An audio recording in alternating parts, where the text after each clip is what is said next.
forças eletrostáticas. Adotando como ponto de referência visual uma estrela colocada ao fundo, a Voyager pode mapear os anéis e suas divisões.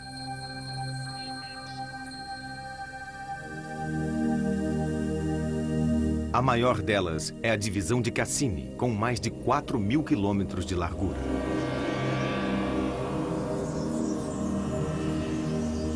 Alguns anéis são mantidos em órbita por pequenos satélites que lhes servem de guardiões. Aqui, vê-se um par desses satélites que sustentam o anel exterior. Este satélite, chamado de Pan, gravita bem no interior da divisão de Encke. Mas os anéis de Saturno permanecem um enigma. Eles podem ser resíduos de asteroides pulverizados, próximos demais do planeta para poderem se reagrupar e constituir novos satélites. Daqui a alguns milhões de anos, os anéis de Saturno poderão até se dispersar.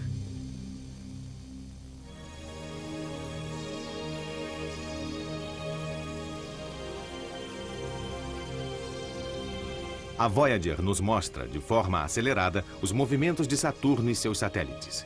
Até esta data, são conhecidos 18 deles. O minúsculo Mimas é o mais bizarro de todos. Feito de gelo e rocha, ele é, acima de tudo, uma gigantesca cratera. Se o projétil que o perfurou tivesse sido um pouco maior, Mimas teria se tornado um anel suplementar de Saturno. Aqui, vê-se Encélado, quase 2 vezes maior que Mimas, com seus 500 quilômetros de largura. Planícies de gelo, provavelmente formadas por afloramentos de água em estado líquido em sua superfície. Fontes de gelo podem também brotar, porque Encélado é comprimido pela força gravitacional de seus vizinhos. O próximo destino da Voyager, Tétis, com mais de 1.000 quilômetros de diâmetro e um enorme desfiladeiro que pode ser visto logo abaixo. Dione se assemelha a Tétis, mas um de seus hemisférios é mais brilhante que o outro. Uma superfície gelada, coberta de crateras e rachaduras. Uma imagem bem próxima de Rhea, um enorme satélite com 1.500 quilômetros de largura. Jápeto possui um hemisfério escuro como o carvão e outro branco como a neve. O minúsculo Hyperion tem um formato bastante acidentado. Este pequeno rochedo troca de órbita periodicamente com um satélite gêmeo.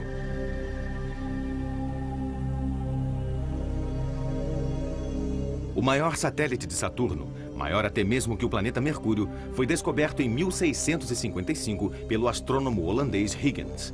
Chamado de Titã, ele se assemelha à nossa Terra primitiva, colocada num congelador.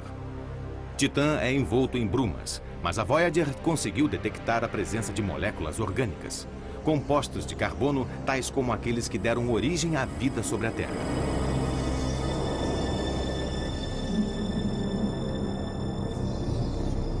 Podemos apenas imaginar sua superfície, porque a Voyager não consegue captar imagens através de uma bruma tão espessa.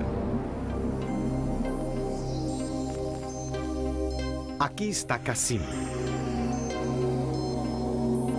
Ao chegar em Titã, em 2004, Cassini irá soltar um módulo de aterrissagem, batizado em homenagem a Huygens. Sua descida deverá durar 2 horas e meia. A atmosfera de Titã é rica em nitrogênio, como a da Terra. Os dados colhidos serão enviados à nave-mãe, que os retransmitirá para a Terra. Depois de pousar no solo, o módulo Huygens terá apenas mais 30 minutos de existência. A temperatura ali é de 190 graus negativos e não existe luz do sol para alimentar os painéis solares do módulo. A neve que cai sobre ele é composta de metano e etano.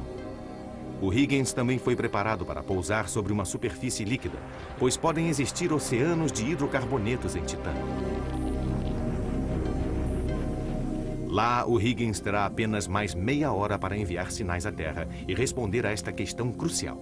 Será Titã um laboratório da vida? Este é um motivo suficiente para investir $1 bilhão e fazer uma visita ao Senhor dos Anéis.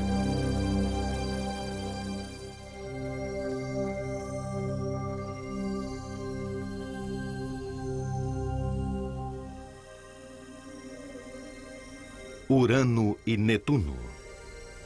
Sétimo planeta a partir do Sol, Urano gravita nas zonas crepusculares do Sistema Solar com um eixo de rotação estranhamente inclinado. Urano é um gigante gasoso e também possui anéis e satélites. Este aqui chama-se Miranda e é o diamante bruto do Sistema Solar, um bloco de rochas congeladas coberto de falésias mais altas que o Everest.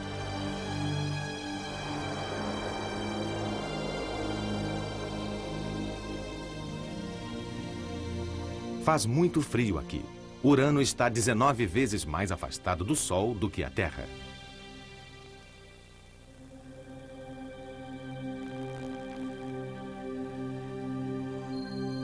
Em 1997, uma estrela que passa ao longe, por trás de Urano, começa a piscar. Esse pisca-pisca constante revela a presença de anéis em torno do planeta. Os astrônomos chegam a descobrir 9 desses anéis. Em seguida, descobre-se que há um total de 11. Eles destacam ainda mais a acentuada inclinação do planeta, que é de 98 graus. De um certo modo, o Urano rola ao longo de sua órbita. Com um diâmetro de mais de 51 mil quilômetros, ele é muito maior do que a Terra. Mas isso não é nada comparado a Júpiter, porque se Urano é um gigante, Júpiter é um supergigante. 1986. Primeiras imagens de Urano vistas pela missão Voyager. Aparentemente, é uma esfera sem nada de especial. Graças às imagens em infravermelho, o telescópio espacial Hubble consegue enxergar mais profundamente. Ele revela 3 camadas de névoas na atmosfera. É possível que abaixo delas ocorram fenômenos meteorológicos, mas eles permanecem ocultos. A seta móvel mostra a estranha inclinação do campo magnético de Urano. Relativamente ao seu eixo de rotação, seu eixo magnético apresenta um desvio de 60 graus. Na Terra, este desvio é de apenas 11 graus. A atmosfera de Urano é composta principalmente de hidrogênio, além de hélio e de leves traços de metano. A camada superior é uma estreita faixa de nuvens ricas em hidrocarbonetos. Por baixo existem hidrogênio e metano e, em seguida, amoníaco e hidrogênio sulfurado. E uma zona de transição de gases e líquidos. Mais abaixo ainda, hidrogênio líquido e um lençol de gelo. E, por fim, um núcleo rochoso.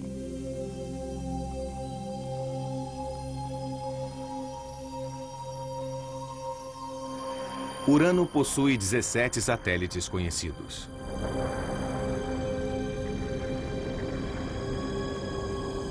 Um deles, Miranda, foi gravemente atingido em sua juventude. Alguns dos seus estilhaços formaram os anéis de Urano. O restante voltou a se agrupar para dar origem a um novo Miranda.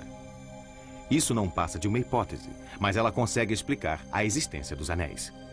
Pode ser também que Urano tenha sofrido uma enorme colisão com um corpo celeste do tamanho da Terra. Isso poderia explicar a presença de anéis de gelo e a forte inclinação do seu eixo. De qualquer modo, os contornos caóticos de Miranda dão a impressão de um satélite despedaçado e reconstituído. Com seus 500 quilômetros de diâmetro, Miranda é uma verdadeira vitrine de formas geológicas.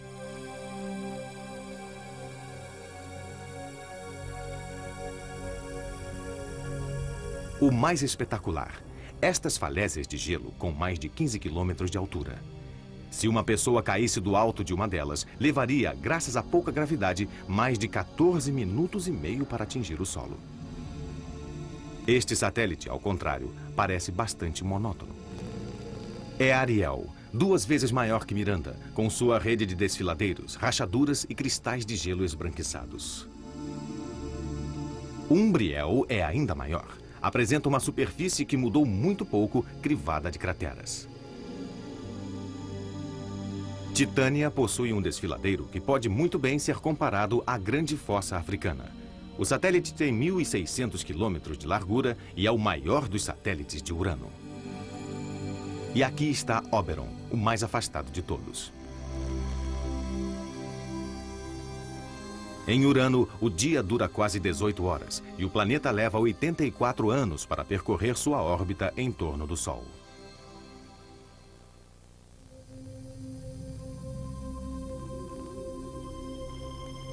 Agora estamos sobre Netuno, o último dos gigantes gasosos, o último dos grandes planetas. Ele fica tão distante de nós que quando a sonda Voyager o estudou em 1989, os seus sinais de rádio levaram mais de 4 horas para chegar à Terra. Netuno precisa de 165 anos para cumprir sua órbita. Ele fica a mais de 4 bilhões e meio de quilômetros do Sol.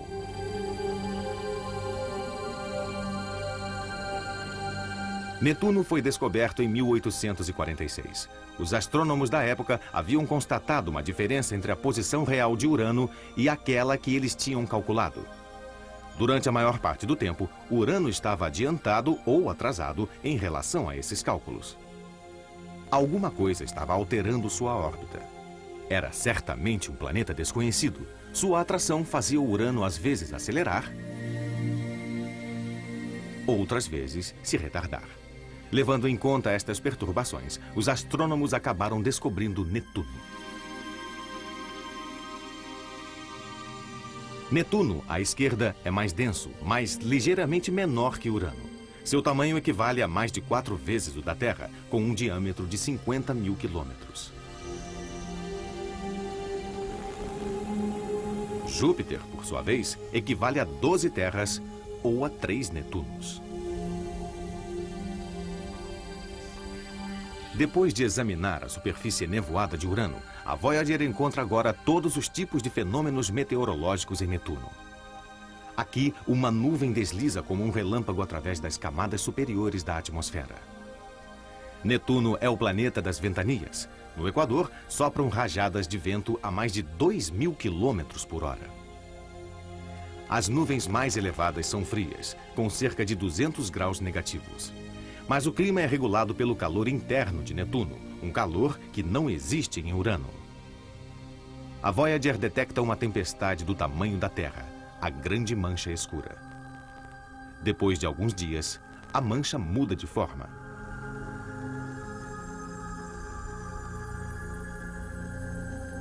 Embora esta tempestade passe como uma tromba d'água ao redor do planeta, este registro acelerado feito pela Voyager a mantém no centro da imagem.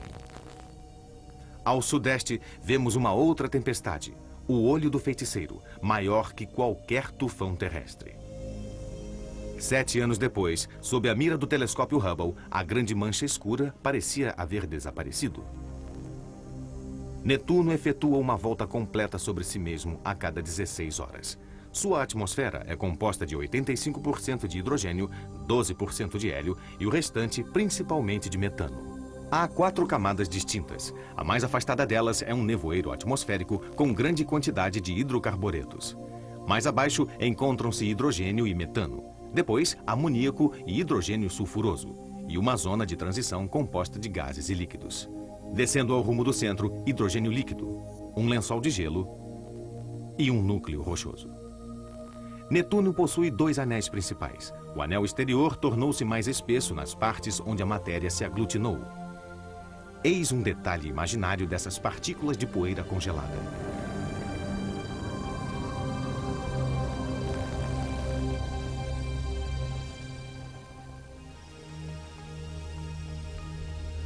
Atualmente contam-se 8 satélites em volta de Netuno, tendo sido 6 deles descobertos pela Voyager.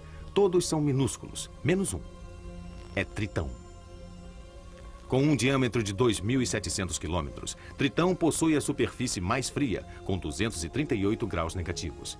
Isto não o impede de expelir jatos de nitrogênio enegrecido.